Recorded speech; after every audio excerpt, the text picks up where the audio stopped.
से सोना है तो जाग जाओ, जहाँ भूत दिखे भाग जाओ।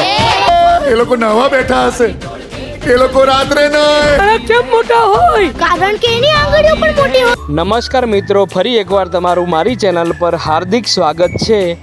31 જુલાઈ એટલે ગઈકાલે સિનેમાઘરોમાં રિલીઝ થયેલી ગુજરાતી ફિલ્મ હિપ હિપ હુર્રે આજે આપણે તેનો રિવ્યૂ કરવા જઈ રહ્યા છે।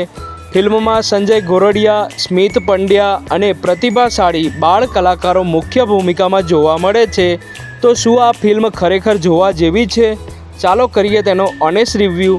સૌથી પહેલાં વાત કરીએ સ્ટોરી વિશે। ફિલ્મ એક સ્કૂલની આસપાસ ફરે છે જ્યાં 7 બાળકોને વર્ષો જૂનું રહસ્ય જાણવા મળે છે। ધીમે ધીમે તેઓ સમજવા લાગે છે કે આ માત્ર સામાન્ય સ્કૂલ નથી, પરંતુ અહીં કેટલીક આત્માઓ સાથે જોડાયેલું એક રહસ્ય છુપાયેલું છે। અહીંથી ફિલ્મ મિસ્ટ્રી અને એડવેન્ચરની રસપ્રદ સફર શરૂ કરી દે છે। સારી વાત એ છે કે ઘોસ્ટનો ઉપયોગ માત્ર ડરાવવા માટે નહીં, પરંતુ સ્ટોરીને આગળ વધારવા માટે કરવામાં આવ્યો છે। હવે વાત કરીએ પરફોર્મન્સ વિશે। સંજય ગોરડિયા અને સ્મિત પંડ્યા પોતાના પાત્રોમાં સારો અભિનય કરે છે, પરંતુ ફિલ્મનું સૌથી મોટું હાઇલાઇટ છે તેના બાળ કલાકારો। તેમની એક્ટિંગ ખૂબ જ નેચરલ લાગે છે અને તેમની વચ્ચેની કેમિસ્ટ્રી ફિલ્મને ઘણી જગ્યાએ જીવંત બનાવી દે છે। ડિરેક્શનની વાત કરીએ તો નિશિત બ્રહ્મભટ્ટે ગુજરાતી સિનેમામાં એક અલગ વિષય રજૂ કરવાનો સારો પ્રયાસ કર્યો છે। બેકગ્રાઉન્ડ સ્કોર, સ્કૂલનું વાતાવરણ અને ગોસ્ટ સિક્વન્સ મિસ્ટ્રીનો માહોલ ઊભો કરવામાં સફળ રહે છે, પરંતુ ફિલ્મની સૌથી મોટી કમજોરી તેનો સ્ક્રીન પ્લે છે।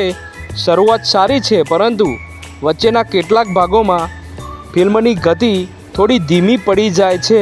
જ્યાં વધુ સસ્પેન્સ ઊભું થઈ શકે તેમ હતું, ત્યાં ફિલ્મ થોડું સેફ રમે છે, જેના કારણે કેટલાક ટ્વિસ્ટ એટલો મોટો ઇમ્પેક્ટ છોડી શકતા નથી। તો આખરે ફિલ્મ જોવા જેવી છે કે નથી? તો જો તમે પરિવાર સાથે, ખાસ કરીને બાળકો સાથે કંઈક અલગ પ્રકારની ગુજરાતી ફિલ્મ જોવા માગો છો, તો હિપ હિપ હુર્રે એક વખત જરૂર જોઈ શકાય તેવી ફિલ્મ છે। પરંતુ જો તમે પ્યોર હોરરની અપેક્ષા રાખીને જશો તો કદાચ થોડી નિરાશા થઈ શકે છે। મારા તરફથી ફિલ્મને મળે છે 3.5 સ્ટાર 5 સ્ટારમાંથી। જો તમે ફિલ્મ જોઈ લીધી હોય તો કોમેન્ટમાં જરૂર જણાવજો કે તમને ફિલ્મ કેવી લાગી। જો આ ઓનેસ્ટ રિવ્યૂ ગમ્યો હોય તો વિડીયોને લાઇક કરો, ચેનલ ફિલ્મી હાર્દિકને સબસ્ક્રાઈબ કરો અને બેલ આઇકન દબાવવાનું ભૂલતા નહીં। હું છું હાર્દિક, મળીએ આગામી નવા વિડીયો સાથે। જય હિન્દ, જય ભારત, જય દ્વારિકાધીશ।